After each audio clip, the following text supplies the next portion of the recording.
ม้ให้จูดี้ได้นี่เนาะเรียนชาญล้านแป้นโอ้พี่น้องเนาะ เสือกี่ได้ เด้อโคมแล้วพี่น้องเนาะติดต่อน่ะบ่มีหันหมอน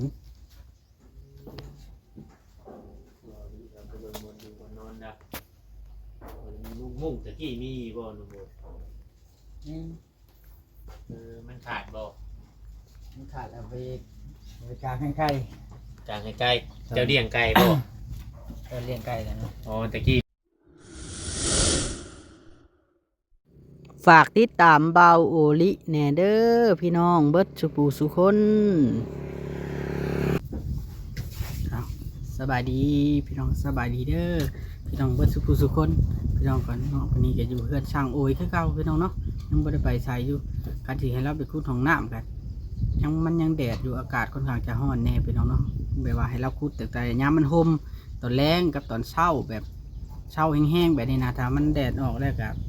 บ่ได้ให้เราขุดกระดอกกระเดี่ยเราพี่น้องค่อยเป็นค่อยไปเพราะว่าทางสร้างเพิ่นก็ได้ยินบ่จิตแล้วว่าอีกประมาณ 2-3 มื้อพุ่นละเพิ่นว่านะก็เลยให้เราใจเย็นๆพี่น้องเนาะค่อยเฮ็ดค่อยทำไปเอามื้อนี้ก็อยู่เพื่อนช่างโอยพี่น้องเนาะมีแนวสิมาสัมภาษณ์ช่างโอยอยู่มื้อนี้หลายอย่างหลายแนวอยู่พี่น้องเนาะเบิ่งสภาพการบ่เราอยู่มาเบิ่งแล้วก็จนอึ้งเลยมากับเบาเวียงชัยบ่คาดคิดว่าเราสิอยู่แบบนี้ได้นะเนาะพี่น้องแต่ว่าเราก็บ่อยากไปรบกวนน้องเราบ่อยากไปรบกวนน้องเคยเราก็เลยจำเป็นต้องได้อยู่แบบนี้นะพี่น้องเนาะจังใดเราก็อยู่มาโดนแล้วแบบนี้นะไปพี่น้องไปเบิ่งนำกันเลยเด้อเด้เอ้าสบายดีบ่เวียงชัยโอ้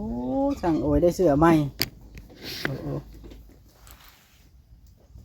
เบิ้งจังโอ้ยเดี๋ยวขออนุญาตเข้าไปรีวิวเฮือนเจ้านี่นี่ดูบอลนี่เด้โอ้เสือไม้ให้จูดี้ได้นี่เนาะเรียนชาญล้านแป้นโอ้พี่น้องเนาะ เสือกี่ได้โคมแล้วพี่น้องเนาะติดต่อน่ะบ่มีหันหมอน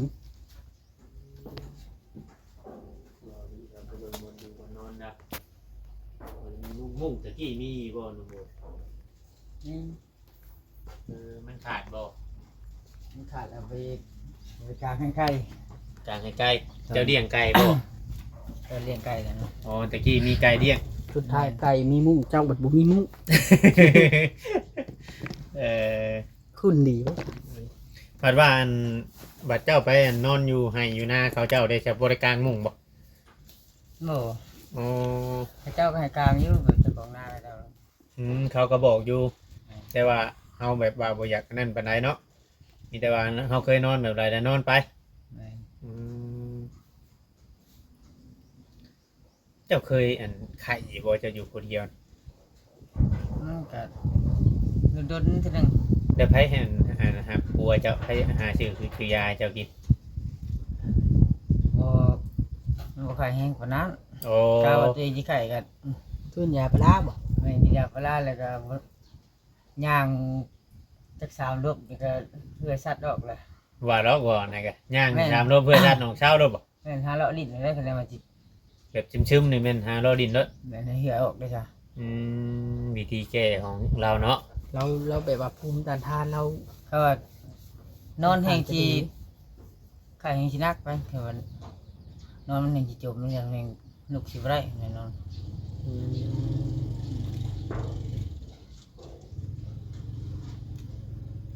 ปี1 2 ปีแล้วจังไข่ทีนึงโอ้แต่ว่าง่ายๆว่าคนเฮาเคยอยู่แบบนี้แหละมันภูมิต้านทานมันสิดีกว่าชุมเฮาเนาะ1มาไปเฮ็ดเวียกนำเขาเจ้ารับจ้างหากินข้าวกินน้ำไปสู่ชีวิตพี่น้องหลังจากที่ว่าทางครอบครัวเนาะก็เป็นดักเป็นแดงแต่แง่เนาะแต่แง่หลายเรื่องที่ผ่านมาถือว่าแล้วเข้มแข็งอยู่ไหนเข้มแข็งนะหนุ่มโบยเรายังตั้งรักปักฐานได้ป่านนี้ได้ก็อยู่กันได้แล้วเจ้าบ่ไปหาหมดแดงให้ดิแล้วบ่ได้อยู่ซื่อๆจักมื้อให้เอาหมูแดงเขามาเอาบ่เมื่อวานบ่ค่อยแล้วไปชวนเขามาพี่เขามาบอกพ่อมาสิย่างเขาเลยก็เป็นคนถือนี่ว่าป้าไม่นี่เป็นยังไปหาลงกัน อืมมันบ่ได้อยู่ซื่อแล้วจังหน่อยเฮ็ดปวกของเราก็ไปหาเฮ็ดปวก ไปหาใกล้ๆเลยพวกกันนี่นี่ สำร้อนนี่ แม่น พอดีเด้อก่อนจะไปหาเบิ่งเจ้าเอาเฮ็ดปวก วัน เลย เท่านี้แล้วนี่ อ๋อ แต่ก็จะได้ มันยังมีดง ว่า อยู่บ่นี่น่ะ ดงเลยนี่นี่ อีกบ่โดนอีกบ่โดนได้เจอแน่เฮ็ดปวกน่ะเนาะ แม่น ต้อง แม่น ดูอยู่ บ้านข่อยมันออกแล้วมันยังออกบ่หลาย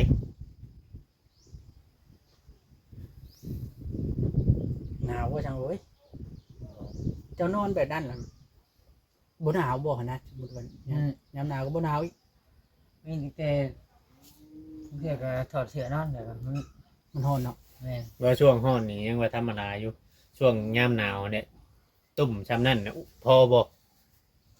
ผ่าตุ่มช้ำนั่นน่ะ พอ อืม ภูมิต้านทานเราดีได้พอย้อนบ่ ผ่า ว่า นี่เอามาแต่ใช้อันนมโอยผ่านี่ ถ้าเขาเอง อยู่นี่แต่เก่าน่ะบ่ แม่น อ๋อผ่ามันอยู่นี่แต่เก่าอ๋อเครื่องคองเป็นนั่นถ้วยเป็นบ่วงตะกี้มีหยังแหละบัดนี้แหละน้องนุ่งไปแล้วเขาเจ้าเก็บไปพอไปเก็บไปแต่บ่มีหยังเด้อคือว่านี่แหละอ๋อ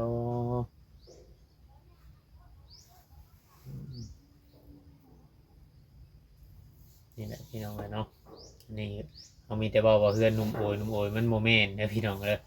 เพื่อนของเงินน้องสาวนางพี่น้องเนาะ จังหน่อยเร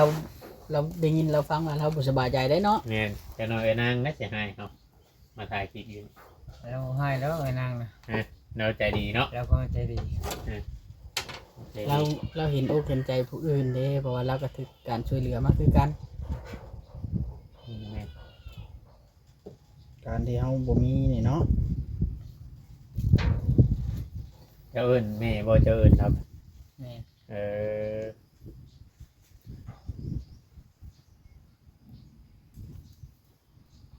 ช่างโอ้ยธรรมดาแล้วเนาะช่างโอ้ยได้ยินบอกยังใช่ว่านี่ว่าพ่อเราอยากมายามบ่ ตอนแรกว่าสิมาคุยกันอยู่บ่กับเจ้าเมื่อคืนคุยบ่บ่ได้คุยบ่คุยกับน้องเตบ่เจ้าบ่ได้คอยคุยน้ำพอบ่ คะแนนอยู่ในโทรศัพท์นี่ คุย ไม่ได้คุยแล้วเห็นหน้าเพิ่นเลยเพิ่นเพิ่น อ๋อ พอดีอยู่ คำว่าเพิ่นมามันหยังนะเว้ากันอยู่เนาะ แม่น คำว่าโทรศัพท์นี่บ่ค่อยเว้าเนาะ แม่น อืมเพราะว่าเราเว้านะว่าสิมาเราบอกลุงแล้วเนาะตามที่ว่าลุงเราเว้าอันนี้ก็เราบอกลุงเราว่าสิเมื่อมาพี่มีเวียกล้วนนะหน้าเวียกของเราก็ตามที่ว่าข่อยเราเบิ่งตามที่ข่อยถามเราเมื่อวานนี่เราว่าอยากมาได้จิมาอันไปถามเบิ่งเรื่องน้องตุ๊กนี้ ว่ามันห่อนเดือน6แล้วเดี๋ยวเราสิมาเอาญาติผู้ใหญ่นี่ไปนำผู้หนึงบ้านนี้ตะกี้เราไปผู้เดียวเราเด้ตอนเราไปตอนนั้น ไปผู้เดียวบ้านนี้เลยเอาไหม อ้าวเบะ ยืดเฮ้ย เบะเบะเบะเบะ แล้ว ลุ ก็ ย ขุไปได้ โอ้โห เอากระขุไปนั่งไปเลยไปนั่ง คือได้เห็นอะค่าหัวนะ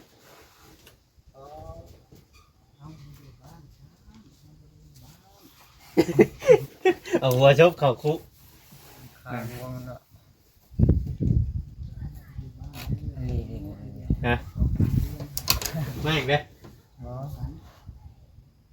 เดี๋ยวไปนั่ง เออ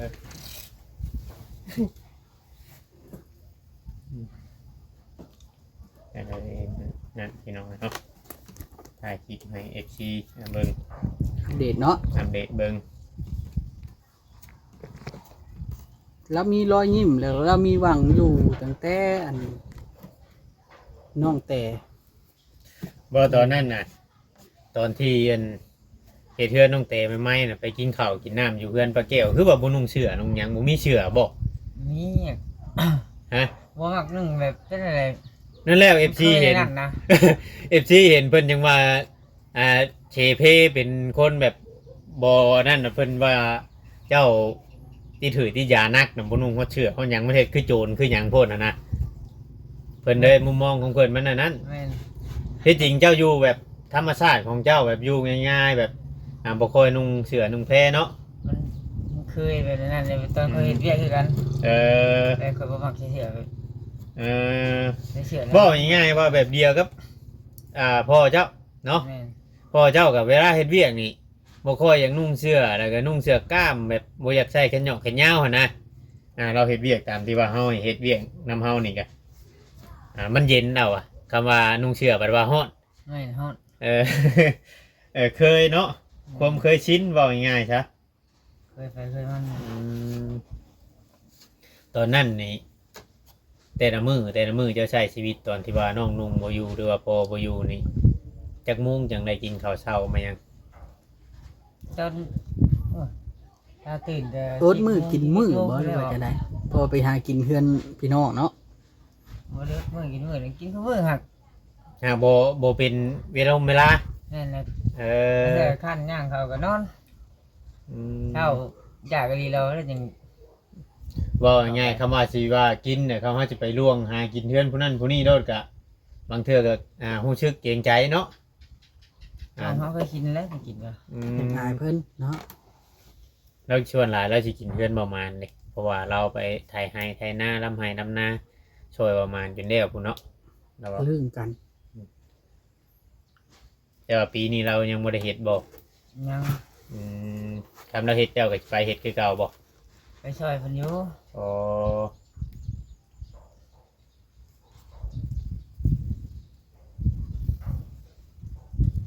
เราดึงเพิ่นหนึ่งมาก็เฮาได้ที่พักอาศัยน้ำเพิ่น ก็แน่ว่าเฮาดูเนาะ แน่ อยู่ใส่กับมีคนหักแพง ทำอยู่ใกล้แบบว่านั่นนี่ก็เมื่อไทยหุดหน้าให้ได้ทำอยู่ใกล้นี่ก็เค้กงอมานุ่มเค้กงอมาส่งนุ่มโบย รถรถไทยทุกอันไทยให้ไทยหน้าในเป็นเบิดเนาะ แม่น เออ ถ้าว่าไฟแพงหลุดแล้ว บ่ไทยบ่ แม่นบ่กล้า บอกว่าใช่บ่ ครับแม่น เจ้าอันนั้น เป็น บ่ อะไรเจ้าเล่งแห้งบ่ บ่ได้เร่งแฮงเหมือนเจ้าอะไร ลุยบ่ มันก็ขึ้นตามติ๊กเรื่องเบิ่งเนาะ อ๋อบ่ง่ายๆว่า มันก็ถือบนบาดเด้งบาดบ่ได้รถเนาะ แม่นแม่น มอนหลายมันก็ มอดถือบ่อันเนี้ย บ่หลายมันก็บ่ไป บ่ข่อยนั่นเคยให้คนเฮ็ดให้อยู่รถข่อยก็แบบว่า บางเทื่อบัดข่อยไปจับนั่นน็อตยังเดือดน็อตเดียวก็มีเขาถ่ายแต่เขาบ่เบิ่งตีนมันหยังมันนะน็อตเฮียน็อตหยังหั้นนะ บ่ เออ อะไรไม่ไทยอย่างเดียวแท้นะ มีแต่ถ่ายอย่างเดียวเขาบ่ได้เบิ่งรถเบิ่งหยัง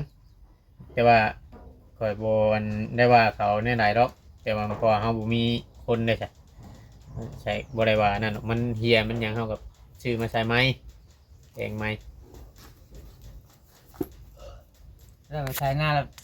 จะจ้างเขาประมาณนี้ไปตลอดได้ อืม แต่เพิ่นยั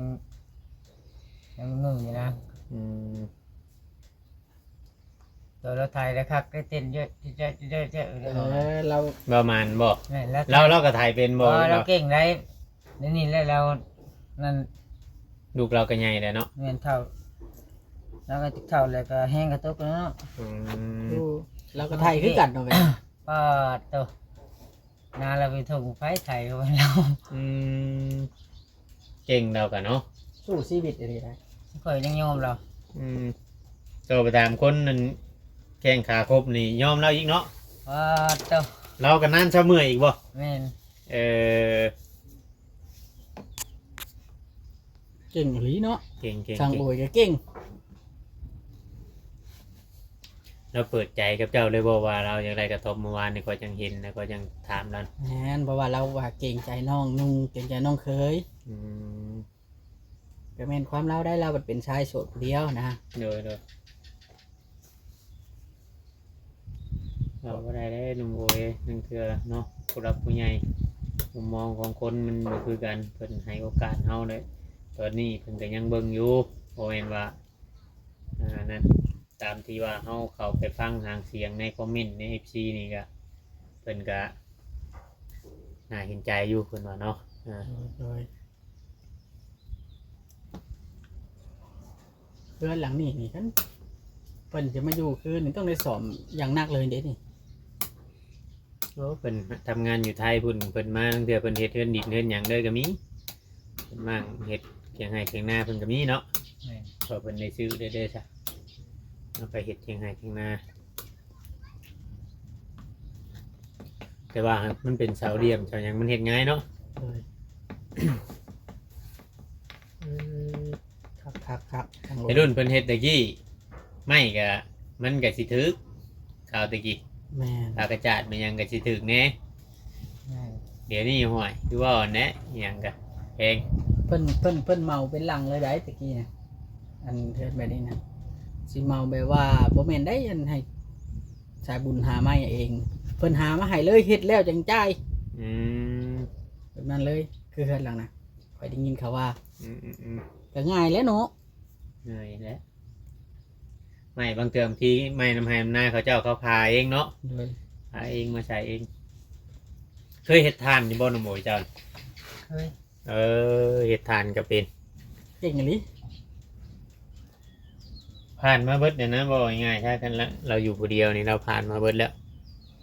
เป็นเบิดแล้ว แต่ว่าเราตั้งรักบักฐานได้นี่เราบ่ให้มีให้มีหน้าก็ตามทันเรามีเครื่องไม้เครื่องมือเราหาเฮ็ดหน้าหมู่ก็ได้มือนี่ แม่นแม่น คนปะให้ปลาหน้าหลาย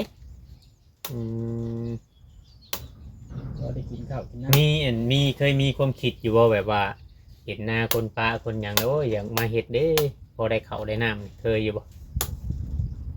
เห็นบ่ ก็เคยอยู่หักก็ได้มีในไทยมีในนั่นนี่แหละ อ๋อแบบว่ารถล่างมันหยังเฮาบ่มีเนาะ แม่นแม่น อืมถ้าว่าได้รถไล่ล่างหยังคืออันน้องเคยจะว่าอยากไล่รถได้หยังนี่ แม่น มีรถมีหยังนี่ไปหาอันเฮ็ดหน้าคนก็ไล่เนาะคำว่าเฮามีเนาะ แม่นคือว่ามีรถนี่ยังก็ได้ เจ้าคิดว่าเจ้าเองน่ะสิพาน้องนุ่งเฮ็ดไรอยู่บ่คำว่ามีรถไทยนี่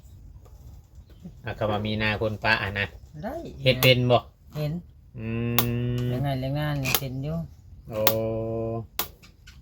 จำมันเฮ็ดให้เฮ็ดหน้านี่เนาะ แม่น พอเฮ็ดได้เนาะคำว่าเขามีเครื่องไม้เครื่องมือเนาะ แม่น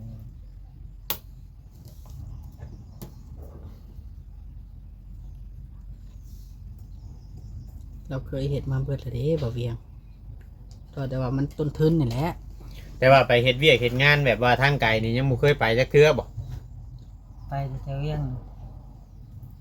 โอ้ไปฮอดเวียงและได้หั่นน่ะ ยมโมยนี่ แม่น ไปเฮ็ดหยังอยู่เวียงน่ะ ขายเครื่องก่อสร้าง โอ้ กว่าดอกจะเฮา เจ้าขายเป็นบ่เป็นหนังสือกะไปยืนเบิ่งบ่ บ่อย่าเราไปยกของเนาะซอยเจ้านะ อ๋อพวกปูนพวกหยังมีหยังนี่บ่แต่ว่าเพิ่นบ่ได้ให้จดให้หยังบ่ อืม มีแต่ขาย จดเองแหละมีเท่าแต่ไปยืนบินให้แล้วไปเอาเงินเลยถอนเท่านั้นเท่านี้ถอนเป็น มเรื่องเงินเรื่องหยังนี่ฮู้เบิดเนาะ ฮู้ อืมเรื่องเงินเรื่องหยังฮู้เบิดแต่ว่าบ่เป็นหนังสือซื่อบ่ได้เข้าก็เข้าไปเล่นคือจะเว้าได้เข้าโรงเรียนกันเนาะ แม่น ลงไปเล่นซื่อตะกี้บ่บ่ได้อันนั่นได้ บ่ได้เอาใจใส่กับหนังสือนะ โอ้ ไปเลินไปอะไรเงี้ย ตะกี้ก็ทั้งพ่อทั้งแม่มายังก็แบบว่าเพิ่นบ่ได้กำกับปานใดในเรื่องเฮียนเรื่องหยังนี่เนาะ ไผลูกอย่าเฮียนน่ะเฮียนบ่อย่าเฮียนก็บ่เฮียนนั่นตั้งแต่ว่าน้องเตเนาะบ่ได้เข้าเนาะน้องเตก็บ่ได้เข้า แล้วข่าวจักดีเลยบ่ คำสิเป็นนี่ก็มีแต่ติ๊กกับมิกเท่านั้นบัดนี้น่ะ โอ้ เป็นหนังสือกันเนาะมีแต่สองคนนี่แหละเพราะว่าเขายังมีโอกาสเนี่ยเขาได้นั่นพี่น้อง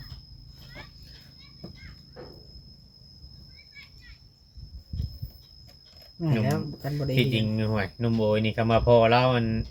ไปเล่นบัดเป็นคนไทยนี่เราเป็นลูกครึ่งไทยลาวได้นี่เนาะ หนุ่มไทยได้นี่ หนุ่มไทยได้นี่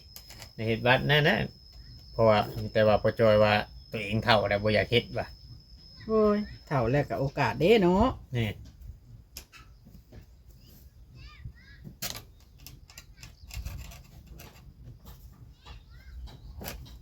ข้าน้องมาอยู่นี่ข้าเขาน้องเตมาอยู่นี่เขานังติ๊กโทรมาเจ้าเว้าน้องอยู่บ่ บ่ บ่ได้เว้าบ่ แม่น เออคือบ่เว้าหนุ่มโอย มาจะแรงแล้วใช่คนโทรเลยสิว่าลิ้นนะเพิ่น เออยังบ่ได้เว้าน้ำน้องจักเทื่อเนาะข้าน้องเตมานี่เนาะเพราะว่าเขาโทรมาเรื่อยเด้เด็กหน่อยน่ะเนาะ นี่แหละเขาอยากมายามเด้ แม่น วันนี้ก็โทรหาวันนี้ก็ แต่ว่าเจ้าบ่ได้เว้านํ แม่น อืมว่าเขาอยากมาบ่แม่นหยังดอกเขาอยากมา อีกน้อยเนาะ เป็น ว่าก็ถามเอาเฟซเขาอยู่แต่ว่าบ่จักความสิลมยันเขาอยากมาข่อยเลยบ่เนี่ยก็ถามมันพอจอยว่าแล้วแต่แล้วแต่เจ้าได้ว่าเพราะว่าเจ้าเป็นพ่อสมมุติว่าผู้รักผู้ใหญ่เพิ่นให้อันงบประมาณมาบัดเมื่อแต่บางเทื่อมันบ่มีแหละเฮาเป็นพ่อเฮาต้องรับผิดชอบสมมุติว่าเฮาไล่งบประมาณตอนมาบัดตอนเมื่อบ่มีจังหน่อยสิว่าเป็นย้อนเจ้านี่ได้เอามาจังซั่นจังซี่เนาะ นั่นแหละ บัญชีนั่นแปลว่าเขาเป็นพ่อเนี่ยเขาต้องรับผิดชอบนะก็เลยถามเราว่ายังบ่พร้อมถ้าปีหน้าก่อนเราว่า ต้องกล้าว่าสิรับผิดชอบมันได้นะเนาะ ขอไล่เบิ่งครับมันขอไล่เบิ่งมื้อนั้นคร่าวๆเบิ่งนะ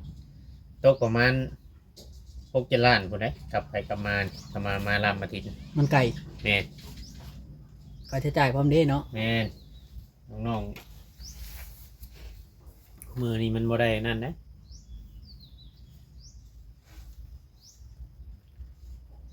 มีแต่ว่าสิไป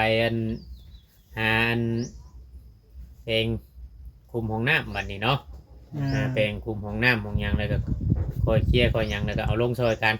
ผมมีคนหลายพี่น้องเลยเนาะผมมีคนหลายจังหน่อยว่าหมู่มาวัดบ่มีผู้ย่อซอยบัดหมู่เมือ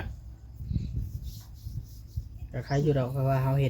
ดงานนำใกล้กันหลายคนคือสร้างทีมได้เฮาก็อยู่ใกล้เนาะ เนี่ยเขาเอิ้นไผก็ได้นะว่าง่ายๆจ้ะเอิ้นไผมาซอยกันก็ได้ อ๋อมีแต่ว่าตั้งใจสู้ไปและสร้างโดยกันนะ ต้องให้ ลำใจ ช่าง หน่อยเนาะ แม่นจบคลิปได้บัดนี้บ่ยังใช้เอ้ยมันถึงเติบแล้วได้นี่ แม่น สิให้หนุ่มโอยไปอันหาคุณของน้ำได้บัดนี้เนาะ แม่น ให้มันแล้วเนาะ โดย มันบดอยู่เด้มันนี่มันบดอยู่มันนี่ฮะทรงผลสิหยิบชับ แม่นโอเคเด้อจ้าเด้อน้องเด้ออ่ะบายดีอยู่ดีมีเอง